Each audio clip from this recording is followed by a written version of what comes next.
Thank you, Chris, for that kind introduction and for your tremendous work on behalf of our Second Amendment. Thank you very much. I want to also thank Wayne LaPierre for his unflinching leadership in the fight for freedom. Wayne, thank you very much. Great. I'd also like to congratulate Karen Handel on her incredible fight in Georgia 6. The election takes place on June 20th. And by the way, on primaries, let's not have 11 Republicans running for the same position again. It's too nerve-shattering. She's totally for the NRA, and she's totally for the Second Amendment, so get out and vote. You know, she's running against someone who's going to raise your taxes to the sky, destroy your health care, and he's for open borders, lots of crime, and he's not even able to vote in the district that he's running in. Other than that, I think he's doing a fantastic job, right? So get out and vote for Karen. Also, my friend, he's become a friend because there's nobody that does it like Lee Greenwood. Wow.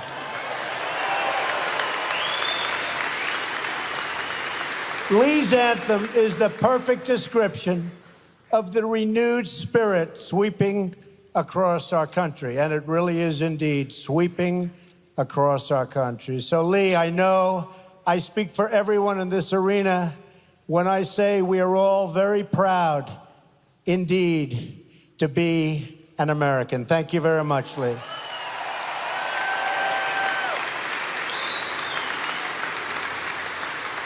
No one was more proud to be American than the beloved patriot, and you know who I'm talking about.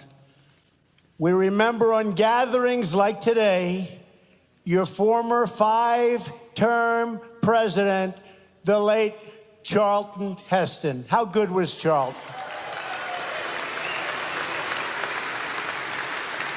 And I remember Charlton, he was out there fighting when maybe a lot of people didn't want to be fighting. He was out there for a long time. He was a great guy. And it's truly wonderful to be back in Atlanta and back with my friends at the NRA. You're my friends, believe me.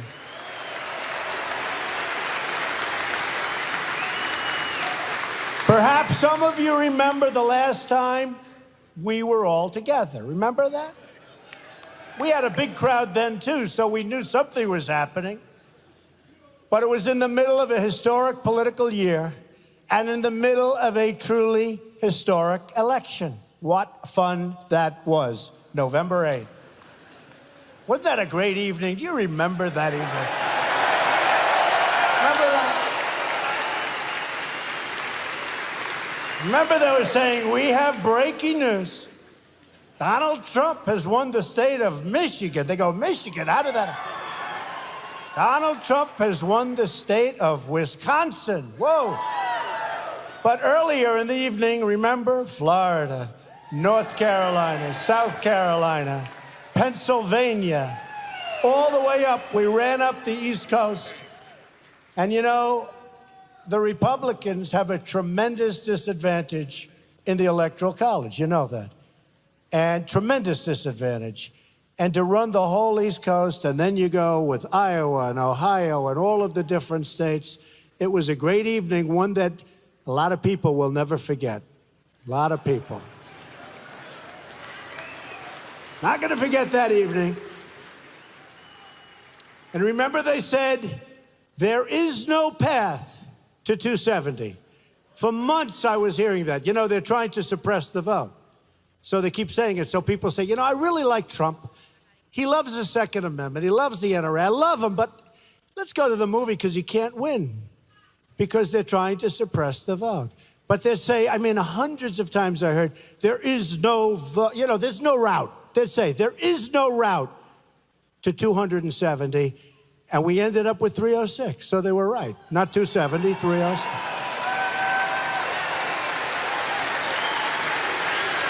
That was some evening.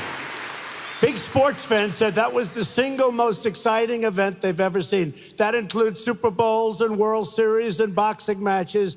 That was an exciting evening for all of us, and it meant a lot. Only one candidate in the general election came to speak to you, and that candidate is now the President of the United States standing before you again.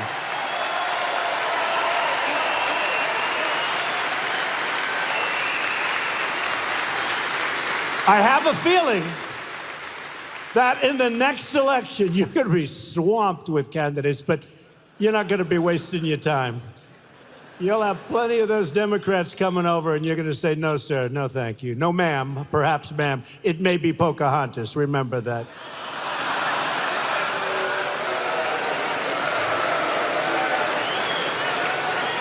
And she is not big for the NRA, that I can tell you. But you came through for me, and I am going to come through for you.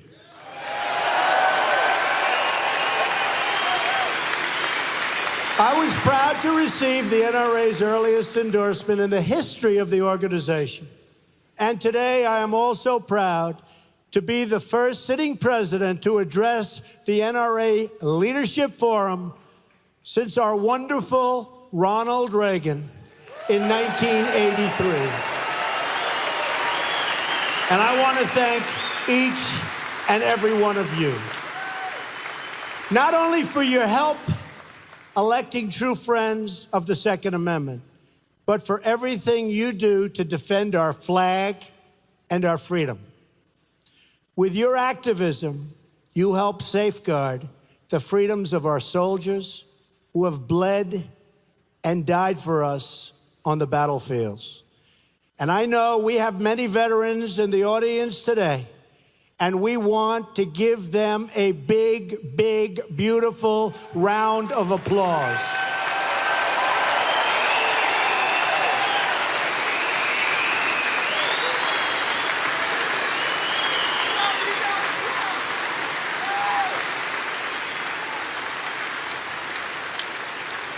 And like I promised, we are doing a really top job already. 99 days, but already with the Veterans Administration, people are seeing a big difference. We are working really hard at the VA, and you're going to see it, and you're already seeing it, and it's my honor. I've been telling you we're going to do it, and we're doing it. Thank you.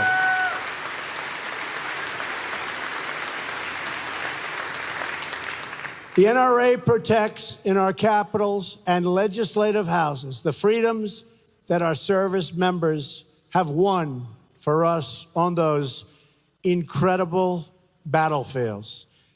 And it's been a tough fight against those who would go so far as to ban private gun ownership entirely. But I am here to deliver you good news. And I can tell you that Wayne and Chris have been fighting with me long and hard to make sure that we were with you today, not somebody else with an empty podium, because believe me, the podium would have been empty. They fought long and hard, and I think you folks cannot thank them enough. They were with us all the way, right from the beginning.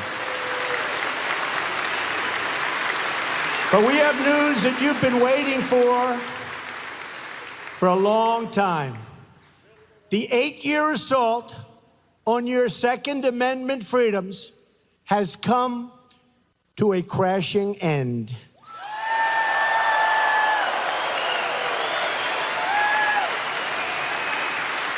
You have a true friend and champion in the White House. No longer will federal agencies be coming after law-abiding gun owners. No longer will the government be trying to undermine your rights and your freedoms as Americans. Instead, we will work with you by your side. We will work with the NRA to promote responsible gun ownership, to protect our wonderful hunters and their access to the very beautiful outdoors. You met my son. I can tell you, both sons, they love the outdoors. Frankly, I think they love the outdoors more than they love, by a long shot, Fifth Avenue, but that's okay. And we want to assure you of the sacred right of self-defense for all of our citizens. When I spoke to this forum last year, our nation was still mourning the loss of a giant, a great defender of the Constitution, Justice Antonin Scalia.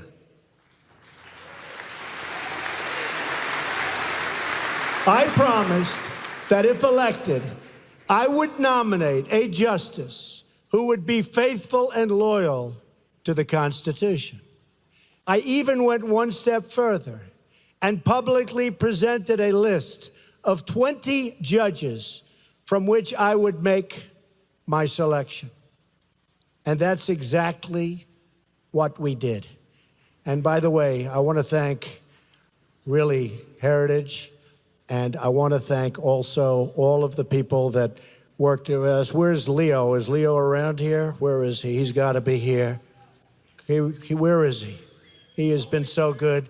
But and also from Heritage, Jim DeMint, it's been amazing. I mean, those people have been fantastic. They've been real friends. The Federalist people, where are they? Are they around here someplace? They really helped us out.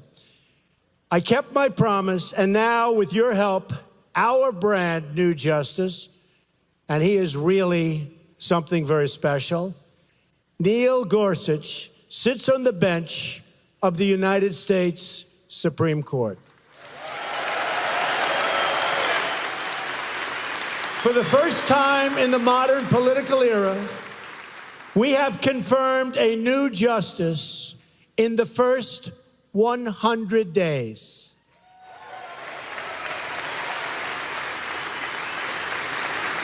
The last time that happened was 136 years ago in 1881. Now, we won't get any credit for this, but don't worry about it. The credit is in the audience, right? The credit is in the audience. All of those people. They won't give us credit, but it's been a long time, and we're very honored. We've also taken action to stand up for America's sportsmen. On their very last full day in office, the previous administration issued an 11th hour rule to restrict the use of lead ammunition on certain federal lands. Have you heard about that, folks? I'm shocked to hear that. You've all heard about that. You've heard about that. On his first day as Secretary of the Interior, Ryan Zinke eliminated the previous administration's ammunition ban.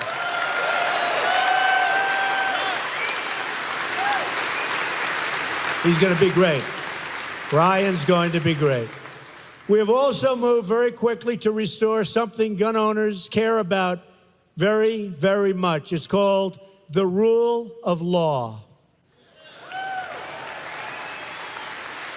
We have made clear that our administration will always stand with the incredible men and women of law enforcement. In fact, countless members of law enforcement are also members of the NRA because our police know that responsible gun ownership saves lives and that the right of self-defense is essential to public safety. Do we all agree with that?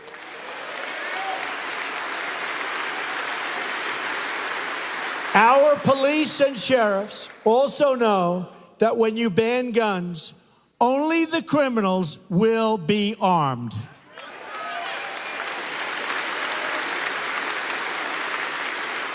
For too long, Washington has gone after law-abiding gun owners while making life easier for criminals, drug dealers, traffickers, and gang members.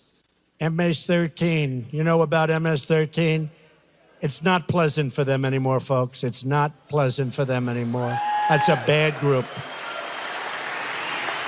Not pleasant for MS-13. Get them the hell out of here, right? Get them out.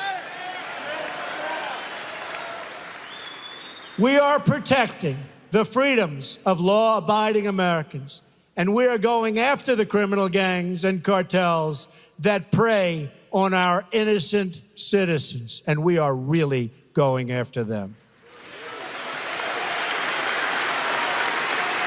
As members of the NRA know well, some of the most important decisions a president can make are appointments, and I've appointed people who believe in law, order, and justice.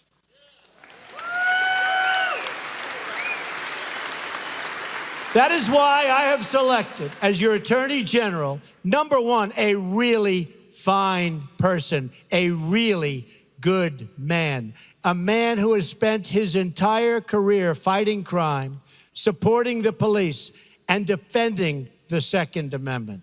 For the first time in a long time, you have a pro-Second Amendment, tough on crime Attorney General, and his name is Jeff Sessions.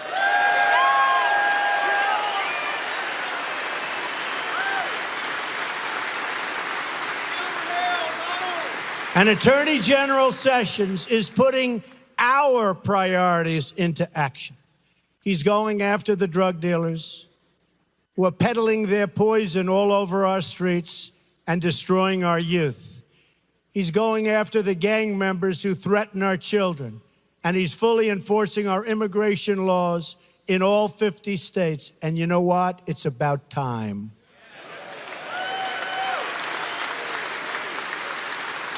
Heading up the effort to secure America's borders is a great military general, a man of action, Homeland Security Director John Kelly.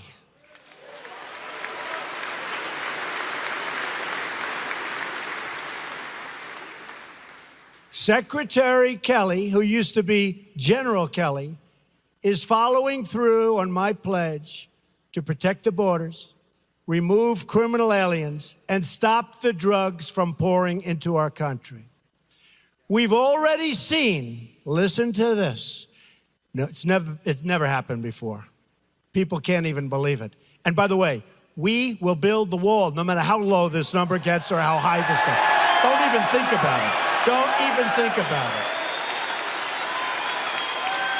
it. You know, they're trying to use this number against us because we've done so unbelievably at the borders already. They're trying to use it against us. But you need that wall to stop the human trafficking, to stop the drugs, to stop the wrong people.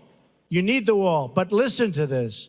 We've already seen a 73% decrease, never happened before, in illegal immigration on the southern border since my election. 73%.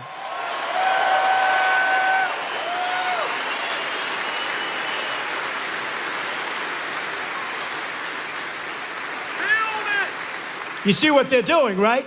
So why do you need a wall? We need a wall. Build the wall. We'll build the wall. Don't even think about it. Don't even think about it. Don't even think about it. That's an easy one. We're going to build the wall. We need the wall. I said to General Kelly, how important is it? He said, very important. It's that final element. We need the wall. And it's a wall in certain areas. Obviously, where you have these massive physical structures you don't need, and we have certain big rivers and all. But we need a wall, and we're going to get that wall. And the world is getting the message. They know that our border is no longer open to illegal immigration, and that if they try to break in, you'll be caught and you'll be returned to your home. You're not staying any longer.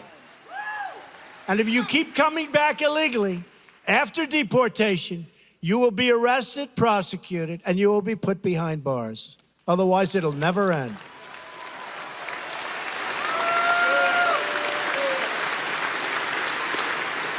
Let's also remember that immigration security is national security. We've seen the attacks from 9/11 to Boston to San Bernardino. Hundreds of individuals from other countries have been charged with terrorism-related offenses in the United States. We spend billions and billions of dollars on security all over the world, but then we allow radical Islamic terrorists to enter right through our front door. That's not going to happen anymore.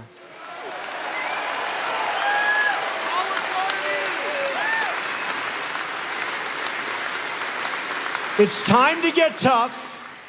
It's time we finally got smart. And yes, it's also time to put America first.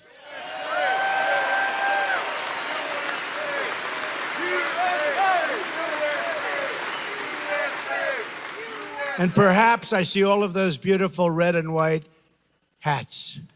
But we will never forget our favorite slogan of them all, make America great again. Right? Keeping our communities safe and protecting our freedoms also requires the cooperation of our state leaders. We have some incredible pro-Second Amendment governors here at the NRA conference, including Governor Scott of Florida. Where's Governor Scott? Great guy, doing a great job. Governor Bryant of Mississippi, what a wonderful place. Governor Bryant, he's here. Thank you. Governor Deal of Georgia.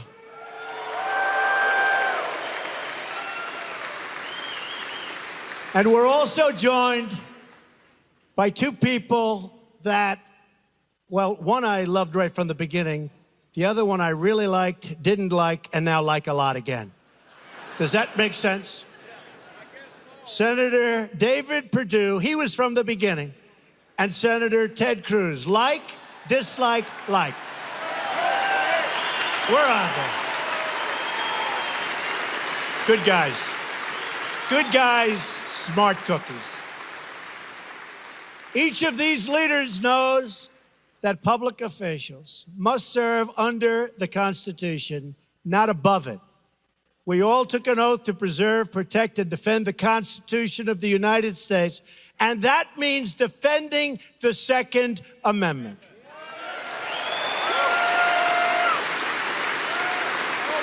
So let me make a simple promise to every one of the freedom-loving Americans in the audience today. As your president, I will never, ever infringe on the right of the people to keep and bear arms. Never, ever.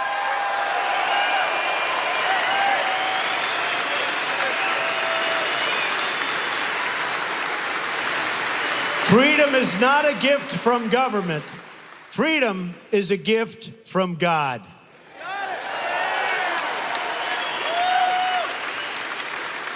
It was this conviction that stirred the heart of a great American patriot.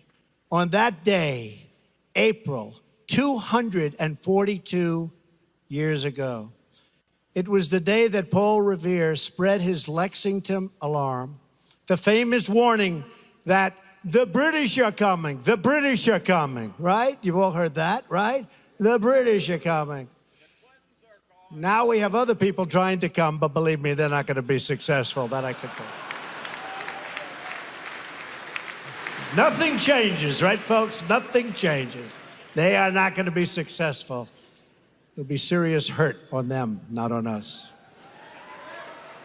Next came the shot, heard round the world, and then a ragtag army of God-fearing farmers, frontiersmen, shopkeepers, merchants that stood up to the most powerful army at that time on earth, the most powerful army on earth. But we sometimes forget what inspired those everyday farmers and workers in that great war for independence. Many years after the war, a young man asked Captain Levy Preston, aged 91, why he fought alongside his neighbors at Concord. Was it the Stamp Act? Was it the tea tax? Was it a work of philosophy? No, the old veteran replied. Then why, he was asked. Young man, the captain said, what we meant in going for those redcoats was this. We always had governed ourselves, and we always meant to govern ourselves.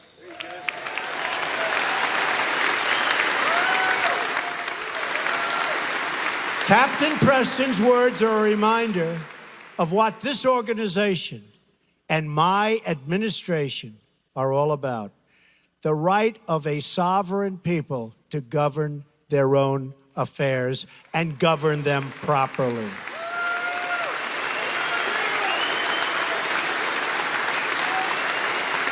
We don't want any longer to be ruled by the bureaucrats in Washington or in any other country for that matter. In America, we are ruled by our citizens. We are ruled by each and every one of you. But we can't be complacent. These are dangerous times. These are horrible times for certain obvious reasons. But we're going to make them great times again.